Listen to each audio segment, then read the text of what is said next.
से माननीय रक्षा मंत्री जी से आग्रह करें उनके संबोधन के लिए।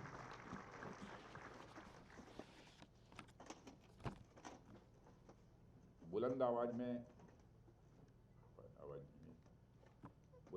में एक बार हम सभी लोग नारा लगाएंगे, भारत माता की, भारत माता की। बहुत अच्छे।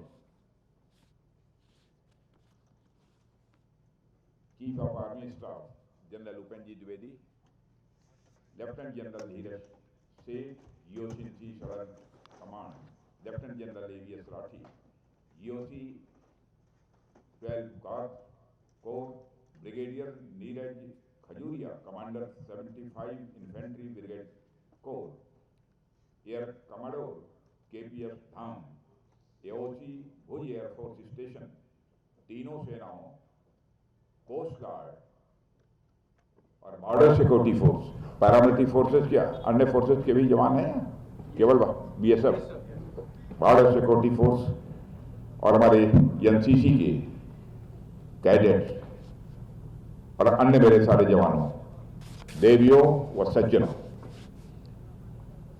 सबसे पहले मैं अपनी तरफ से आप सबको रामनवमी की हार्दिक बधाई देता हूं।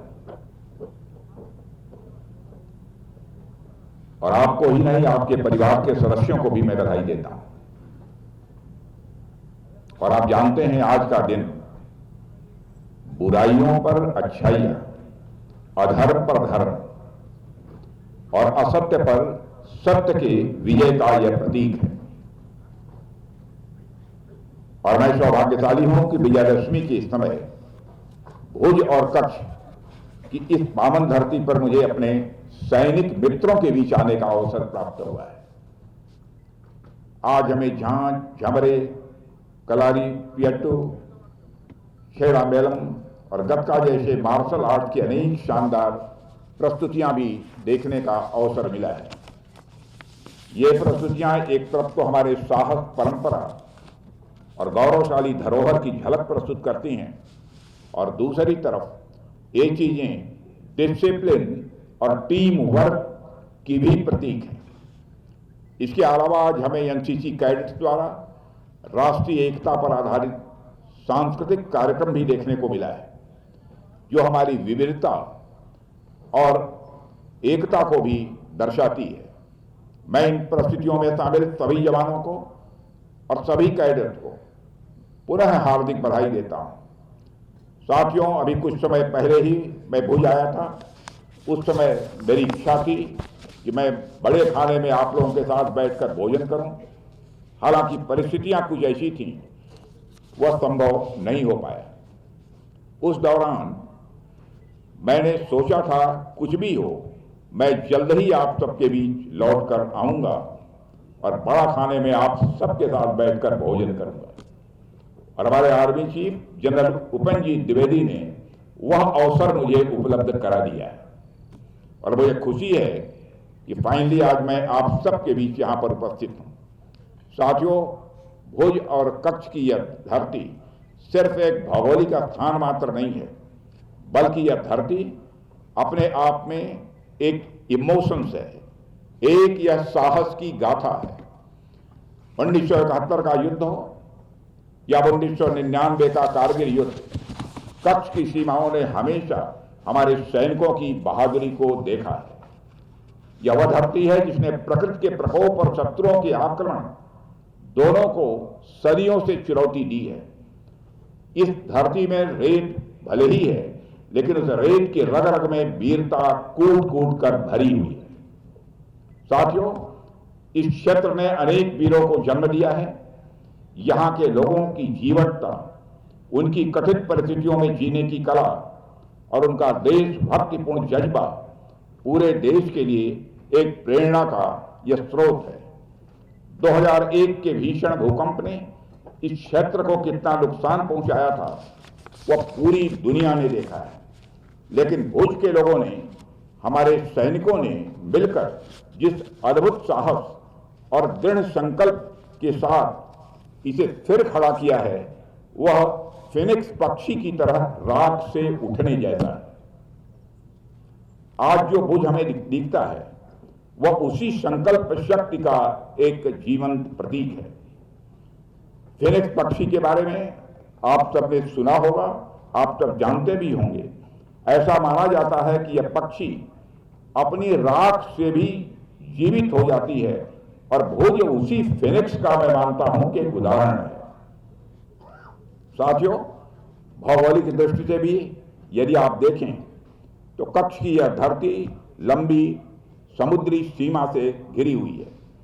यहाँ की सीमाएं हमें एक जिम्मेदारी भी देती हैं कि हम लैंड और सी दोनों ही मोर्चों पर सतर्क भी रहें और सक्रिय भी रहें। मैं आप सभी सैनिक इसी जिम्मेदारी के जीते जागते प्रतीक हैं। मेरे लिए खुशी की बात है कि आज बड़ा खाने के मौके पर मुझे आप सबके साथ भोजन करने का अवसर प्राप्त होगा।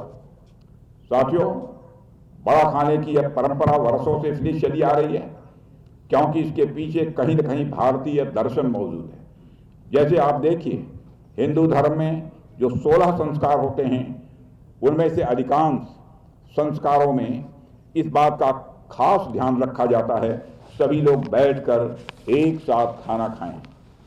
बड़ा खाना सामूहिक भोजन के साथ साथ भावनात्मक जुड़ाव का भी यह प्रतीक है। यह हमारी आर्म्ड फोर्सेज की वह सुंदर परंपरा है जहां हैसियत, पद या वर्दी का कोई भेदभाव नहीं रहता है।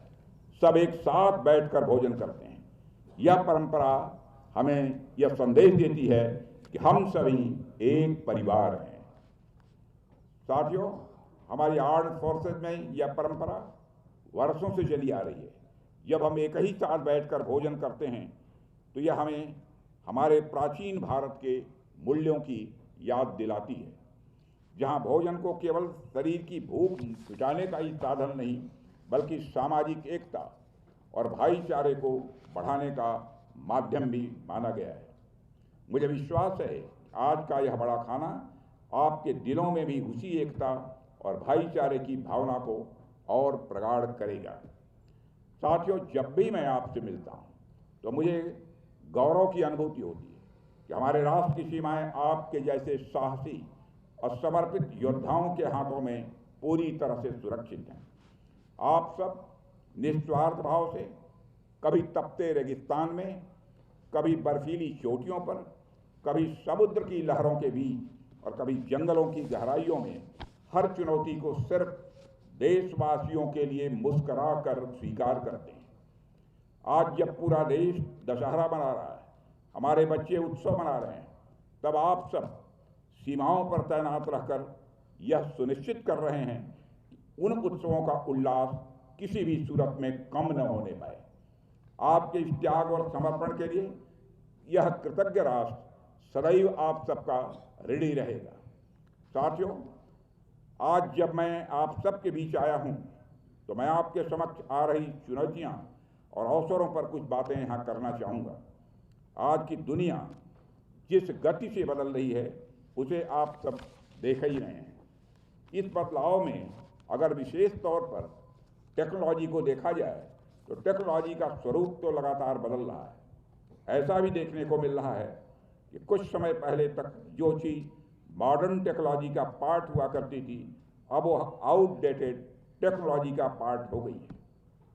और इस बदलती टेक्नोलॉजी के साथ हमारे सामने जो खतरे थे वे भी अब पहले से अधिक जटिल और मल्टी डायमेंशनल यानी बहुआयामी हो गए हैं।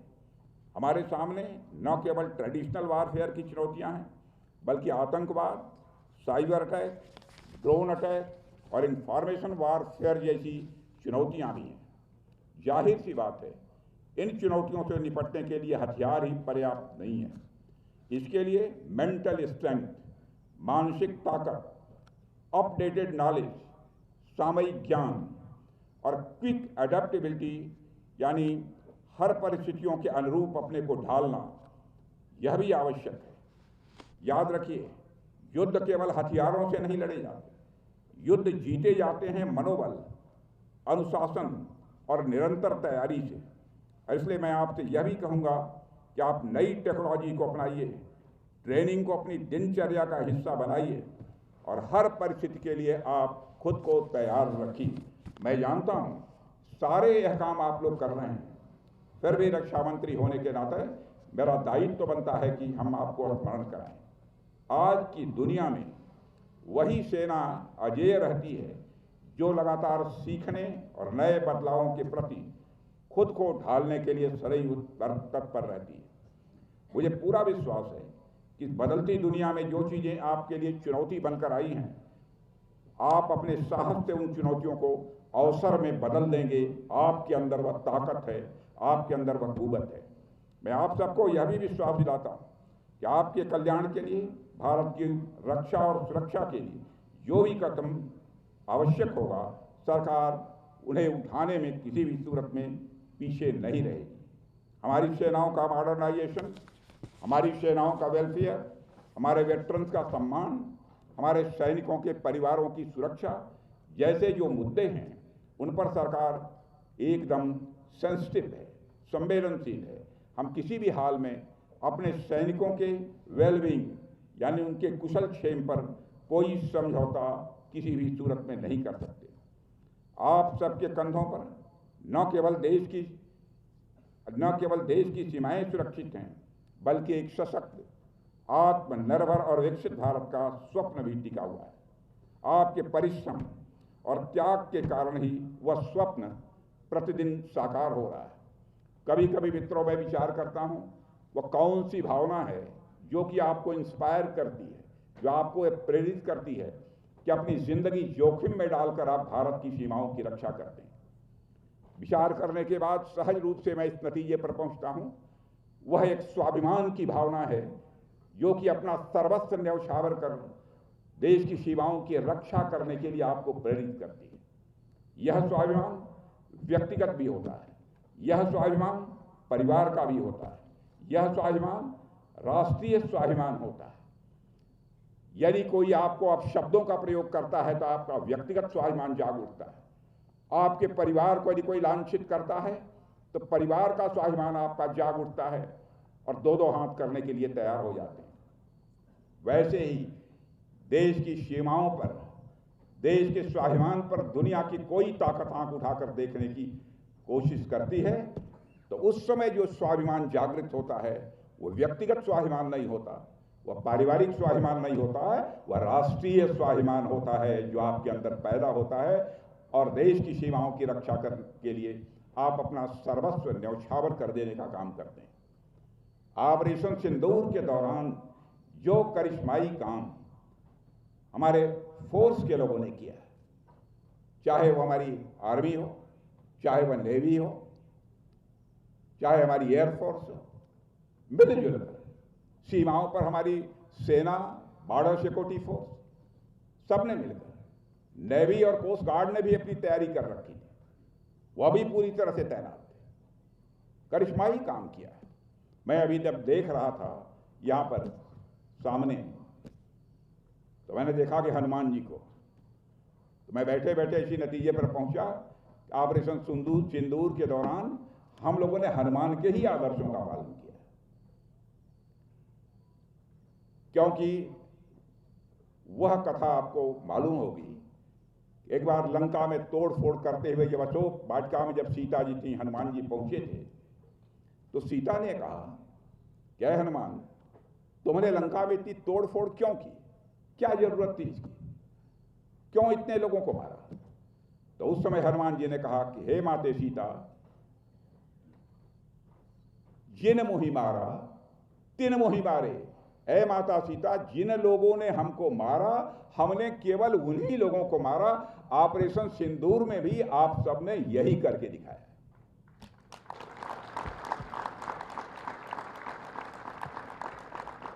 हमारे लोगों को आतंकवादियों ने मारा था, हम लोगों ने केवल आतंकवादी ठिकानों पर ही हमला किया था, वहां चोट पहुंचाकर हम लोगों ने उनका सफाया किया था। साथियों, आप सबके प्रति सम्मान का भाव पहले से भी कहीं अधिक देशवासियों में बढ़ा है, और मैं मानता हूं कि आप सबके कंधों पर न केवल देश की सीमाएं सुरक्षित हैं, बल्कि एक सशक्त और आत्मनिर्भर और विकसित भारत का स्वप्न भी टिका हुआ है। आपके परिश्रम और त्याग के कारण ही स्वप्न प्रतिदिन साकार हो रहे हैं और यह सदी दुनिया में यदि किसी देश की है तो भारत की है। आने वाला वक्त भी किसी का है तो आपका है, आपके भारत का है। और हमारे प्रधानमंत्री जी के मार्गदर्शन में हमने जिस प्रकार से आत्मनिर्भरता की ओर कदम बढ़ाया है, मुझे पूरा विश्वास है कि हमारी सेना भी आने वाले समय में निश्चित रूप से दुनिया की सर्वश्रेष्ठ सेना होगी। और मुझे पूर्ण विश्वास है कि आप लोगों के सहयोग से हम इस उद्देश्य को जल्द ही हासिल करेंगे। इन्हीं शब्दों के साथ आज रामनवमी के अवसर पर भी आपको, आपके परिवार के सदस्यों को हार्दिक शुभकामनाएं देता हूं और साथ ही कल विजयादशमी है। विजयादशमी की भी आप सभी को और आपके परिवार के सदस्यों को हार्दिक शुभकामनाएं देते हुए अपना निवेदन समाप्त करता हूं। आप सबको बहुत बहुत धन्यवाद। आपके यशस्वी उद्बोधन के लिए धन्यवाद महोदय। आपका हर शब्द राष्ट्र सर्वोपरि का